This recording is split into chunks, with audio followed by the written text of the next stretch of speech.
Imagine this. A shoestring budget street gang film released in 1979 that became so controversial cinemas removed it from showings. Reviewers criticized it harshly. Disturbances broke out during screenings, and distributors attempted to suppress it. Still, The Warriors would not fade away. What began as a rough urban story influenced by classical Greek legend evolved into something much greater. Beneath the leather vests and painted faces exists a tale of artistic turmoil, genuine peril, and raw cinematic brilliance. The following revelations show how spontaneous dialogue turned into legendary lines, how stage-trained performers became convincing gang members, and how a production that almost collapsed achieved lasting legacy. First, an ancient saga concealed within New York. Before the Warriors ever walked through the Bronx, their origins trace back to classical Greece.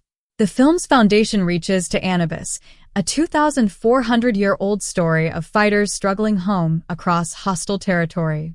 Writer Saul Urich encountered this ancient narrative and reworked it for 1960s New York.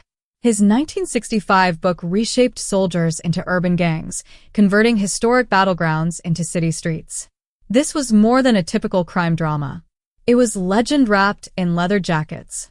That mythic base explains why The Warriors feels epic. Each subway stop becomes a trial. Every gang clash echoes historic combat, and the journey home carries heroic scale. Viewers experienced more than a movie. They witnessed a timeless quest framed in modern defiance. Second, a rally filmed nowhere near the Bronx. One of film history's unforgettable speeches was not shot where the story claims. When Cyrus unites New York's gangs with his famous address, the film identifies the location as Vank Cortlandt Park in the Bronx. In truth, filming occurred at Riverside Park on Manhattan's Upper West Side, far from the named setting. This shift was not deception but practicality. The chosen location offered smoother logistics, improved safety, and the eerie mood that defines the moment. Sometimes cinematic illusion outweighs strict accuracy. Most viewers never noticed, confirming that strong storytelling surpasses geography. Third, the improvised line that became legendary. Some of cinema's greatest moments arise unexpectedly. The unforgettable phrase, "Warriors come out to play," was absent from every draft and rehearsal. David Patrick Kelly invented it instinctively. Inspired by childhood memories of a menacing neighbor who cheesed local kids, Kelly tapped bottles across his fingers and delivered the words with chilling intensity. Director Walter Hill appreciated the spontaneity and allowed filming to continue. That unscripted instant became the film's signature. Years later, audiences still repeat and reenact Kelly's haunting delivery. A personal memory transformed into cinematic history, proving authentic inspiration often surpasses preparation. Fourth, Mercy's costume concealed real pain. Outstanding performances often demand sacrifice, and Deborah Van Valkenburg endured genuine injury while portraying Mercy. During production, she broke her wrist in an accident that threatened her role. Rather than halting filming or replacing her, the costume team devised a fashionable jacket to hide her cast so she could remain on set. The injuries subtly shaped her physical performance.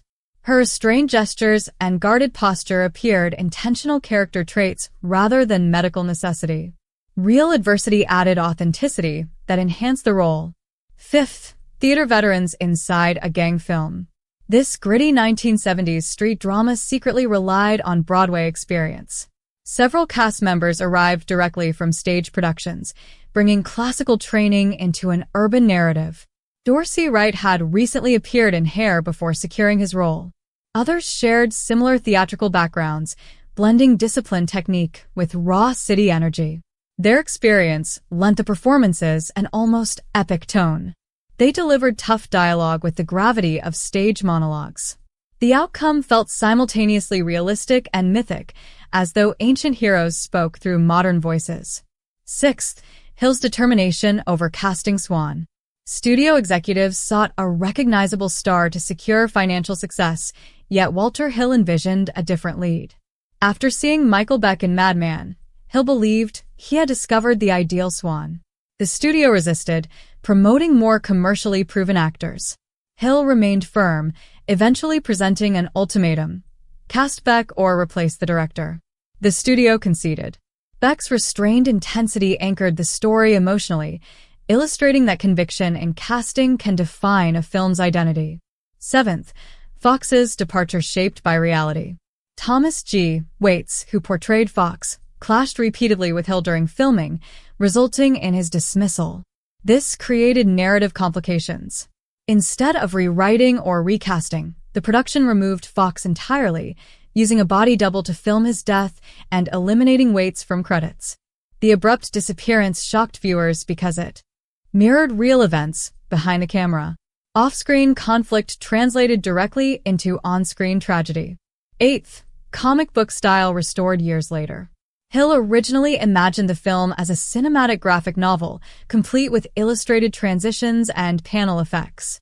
Executives feared audiences would reject such experimentation and ordered those elements removed before release.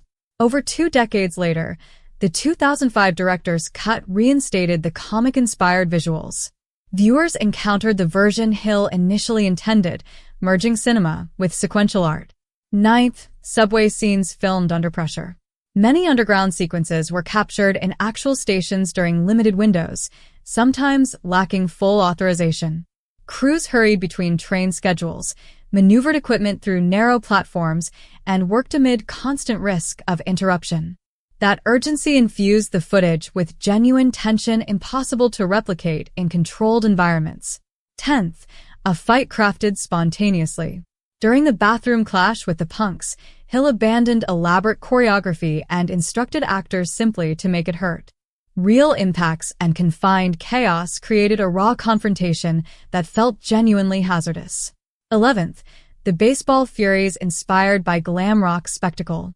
Their painted faces drew influence from Kiss performances combined with classic baseball imagery. Their silence intensified their threat, making them haunting adversaries without spoken dialogue. 12th, inventive low-budget illusions. Extras were reused with altered costumes and positioning to simulate vast crowds. Camera angles and lighting expanded modest resources into convincing large-scale gatherings. 13th, challenging night shoots in 1970s New York. Tension with locals and safety concerns required police presence. The anxiety experienced by cast and crew enhanced the film's atmosphere. 14th, promotional art triggered fear.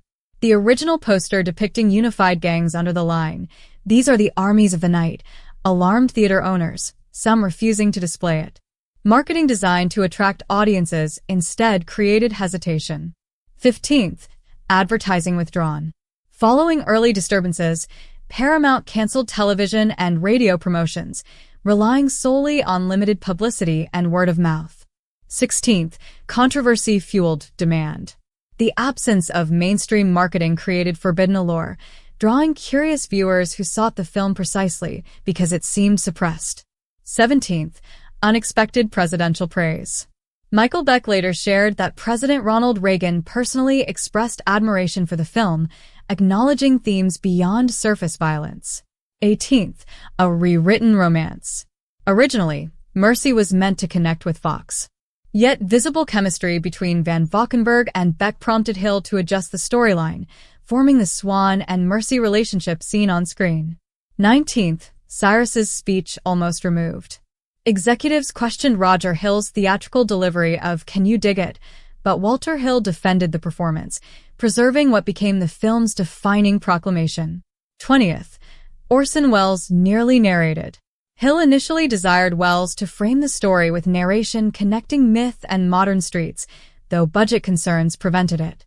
In the later director's cut, Hill added narration himself. 21st, a soundtrack completed in 3 weeks. Barry Dvorak composed the electronic score under intense time constraints, producing atmospheric music that became integral to the film's tone. 22nd, authentic subway audio recorded on location enhanced realism. 23rd, the leather vests evolved into prized collector items, symbolizing enduring cultural impact. 24th, an originally bleak ending was softened to include the beach confrontation, balancing realism with resolution. 25th, from criticism to cult reverence. Initially condemned, The film eventually gained recognition for its mythic structure and stylistic boldness. The Warriors demonstrated that artistic achievement can emerge from instability. Improvised moments, creative disputes, and marketing setbacks all contributed to its legend. Reality intertwined with fiction throughout production, shaping performances and narrative shifts. What began as an adaptation of ancient themes matured into modern mythology. If you enjoyed these insights, show your support and subscribe for more explorations of cult cinema. Which gang left the strongest impression on you? The Silent Baseball Furies, the Relentless Rogues, or another group? Share your thoughts below.